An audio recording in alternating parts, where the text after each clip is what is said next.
దేశంలో ఎక్కడా లేని విధంగా తెలంగాణలో బీసీ కులగణన, ఎస్సీ వర్గీకరణపై బిల్లులు చేసుకోవడం మంచి పరిణామమని మంత్రి పొన్నం ప్రభాకర్ అన్నారు. రిజర్వేషన్లు చాలా రాష్ట్రాల్లో 50% మించి ఉన్నాయని అన్నారు. మన రాష్ట్రంలో కూడా బీసీ రిజర్వేషన్లు పెరుగుతాయని తెలిపారు. మహిళలకు ఉచిత బస్సు అనేది గేమ్ చేంజర్ అని చెప్పారు. కళ్యాణ లక్ష్మి, షాదీ ముబారక్లతో పాటు పాత స్కీమ్లు ఎక్కడ ఆపడం లేదని స్పష్టం చేశారు.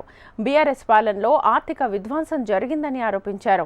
తమ ప్రభుత్వంలో అనేక మంచి పథకాలు అమలు చేస్తున్నామని చెప్పారు. ప్రభుత్వ ఆస్తులు ఒక్కటి సైతం అమ్మకుండా ప్రభుత్వ పథకాలు అన్ని అమలు చేస్తున్నామని తెలిపారు. తెలంగాణ బిల్లుకు ఓటు వేసే హక్కు పార్లమెంట్లో తనకు వచ్చిందని, ఇప్పుడు బీసీ కులగణనకు అసెంబ్లీలో ప్రవేశపెట్టే అవకాశం లభించిందని అన్నారు.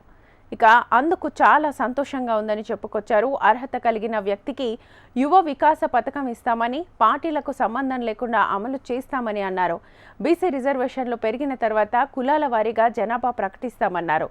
బీసీ సబ్ ప్లాన్ కమిటీ ఏర్పాటు చేశామన్నారు. ప్రతి అంశాన్ని బీఆర్ఎస్ భూతద్దంలో పెట్టి చూపిస్తోందని ఆరోపించారు.